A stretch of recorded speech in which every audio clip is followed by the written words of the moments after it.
Ao longo da história, nossos ancestrais deixaram mensagens misteriosas, registradas em mitos, lendas, tradições orais e até em monumentos antigos. Essas mensagens parecem nos alertar sobre algo sombrio, que, de tempos em tempos, uma grande catástrofe atinge a humanidade. E o mais assustador é que ela chega de repente, sem aviso, sem piedade, como um ladrão na calada da noite. E essas mensagens não param por aí.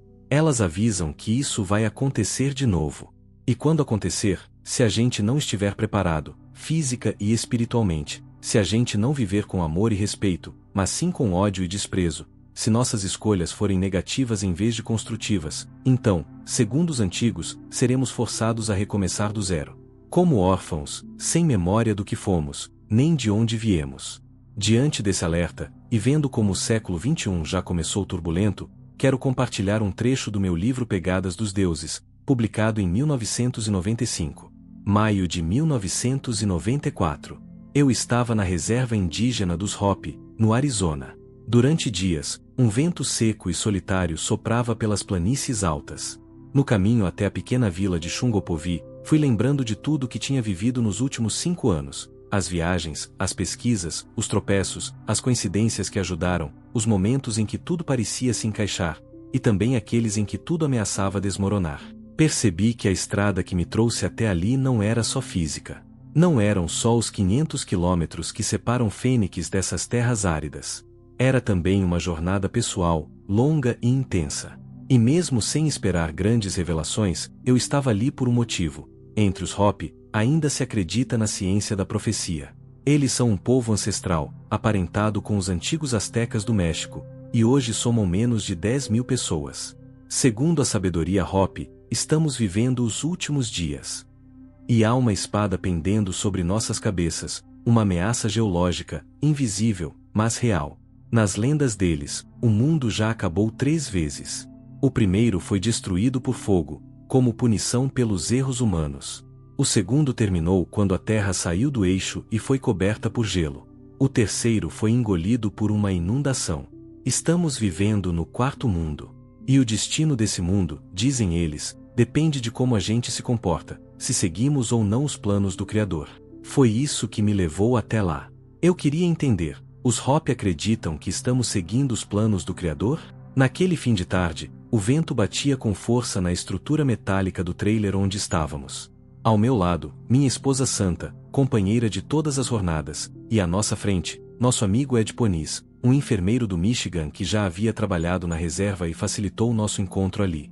À minha direita, Paul Sifi, um ancião de 96 anos da tribo Hopi, da clã da Aranha. Ao lado dele, sua neta Melza, que faria a tradução. Perguntei. Ouvi dizer que os Hopi acreditam que o fim do mundo está próximo. Isso é verdade? Paul era um homem pequeno, de pele marcada pelo tempo, vestia jeans e uma camisa simples. Durante toda a conversa, não olhou diretamente para mim. Fixava o olhar no vazio, como se procurasse alguém conhecido num lugar distante.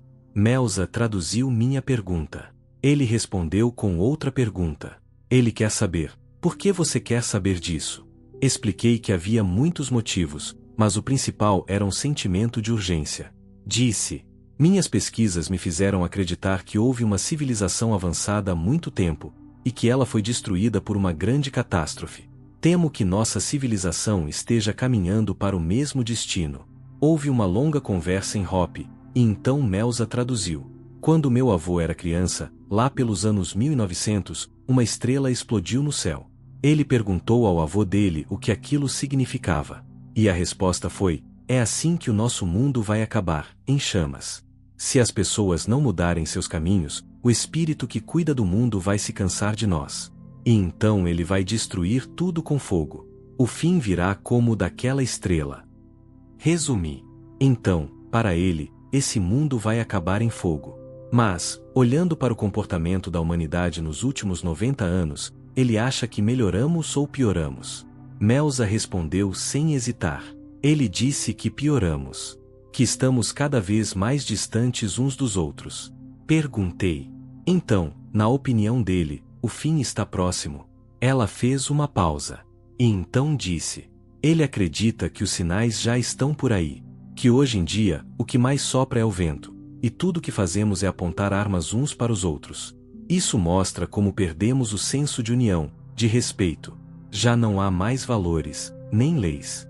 Cada um vive como quer. E esses são os sinais de que o tempo chegou. Melza fez uma última observação, dessa vez por conta própria. Esse vento terrível. Ele só resseca tudo. Não traz um pingo de umidade. Ela olhou para mim com os olhos cheios d'água e disse: do jeito que a gente vê, esse clima todo é consequência do modo como estamos vivendo. Não só nós, mas o seu povo também. Fez uma pausa, respirou fundo e continuou. Eu tenho um milharal, mas ele está seco. Muito seco. E às vezes, eu olho pro céu e tento rezar por chuva, mas não tem chuva. Não tem nem nuvem. E quando a gente está assim, a gente nem sabe mais quem é. Ficamos todos em silêncio. Lá fora, o vento continuava forte, balançando o trailer como se quisesse arrancá-lo da terra. A noite começava a cair devagar sobre a mesa rochosa. Então eu disse, quase sussurrando: por favor, pergunte ao seu avô se ele acredita que ainda há algo que possa ser feito, pelos Hopi e pelo resto da humanidade. Depois de ouvir sua resposta, Melza me olhou e traduziu. Ele disse que a única coisa que os Hopi podem fazer é não abandonar as próprias tradições.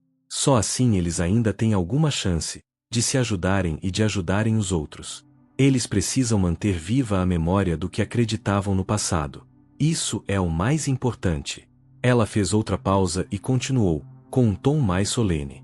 Meu avô quer que você entenda uma coisa: esta terra não é fruto do acaso. Ela é obra de um espírito criador, inteligente, sábio. Nada foi feito por acidente. Tudo tem um motivo, tanto as coisas boas quanto as ruins. Tudo que acontece, acontece por uma razão. E talvez, quando pessoas de lugares e culturas tão diferentes começam a sentir, lá no fundo, que uma grande catástrofe está se aproximando, a gente devesse prestar atenção. Talvez não seja só coincidência. E quando as vozes dos nossos antepassados, que ecoam através de mitos, lendas e monumentos antigos, nos alertam sobre a destruição física de uma grande civilização que existiu antes da nossa, e ainda dizem que a nossa também está em risco, bem, podemos escolher ignorar tudo isso. Podemos tapar os ouvidos e fingir que não é com a gente. Foi exatamente isso que aconteceu, segundo a Bíblia, nos tempos antes do dilúvio. As pessoas comiam, bebiam, casavam-se, viviam normalmente, até o dia em que Noé entrou na arca.